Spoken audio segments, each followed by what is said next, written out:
3-dele X-Couch har samme mulighed, når det kommer til midten af briksen, som den 5-dele X-Couch havde.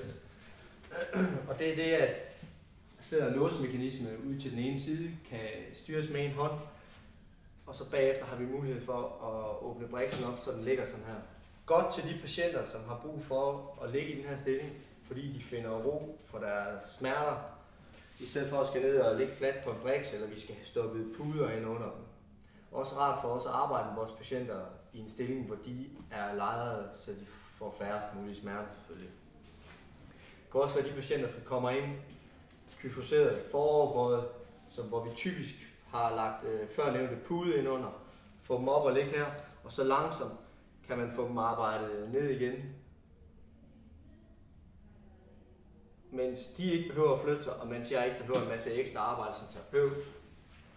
Stille og roligt begynder at arbejde på, og få dem over i en lordosering af lumbalkolumnen.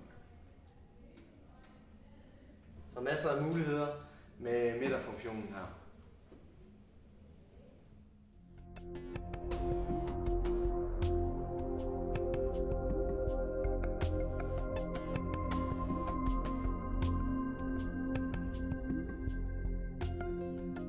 Den er enormt nem at indstille i højden, hele vejen rundt om den, hvad enten jeg står på siden, på den anden side, og når jeg står ved hovedgaden. Jeg behøver ikke flytte mig særlig meget. Med hensyn til puderne på den 3-dele X-Couch, så er de konstrueret på samme måde som både den 5-delte og den 2-delte. Det er nogle puder, som er meget faste i det.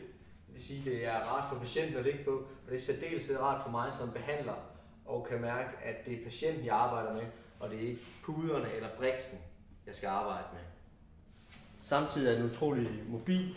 Den skal bare låses op et sted. Så kan jeg få flyttet den rundt, som jeg gerne vil flytte rundt. Samme sted, som jeg låste den op, der låser jeg den igen.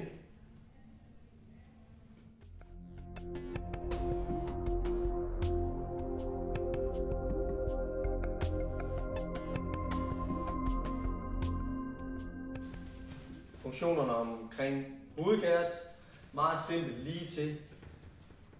Lige knap her kræver ingen kræfter, kan køres op og ned med en hånd. Mange muligheder. Kan skubbes længere ned, hvis man vil have patienten ud, man vil stå og arbejde med patienten herude. Og igen, meget, meget nemmere at køre op. Jeg får sige 2 udgaver.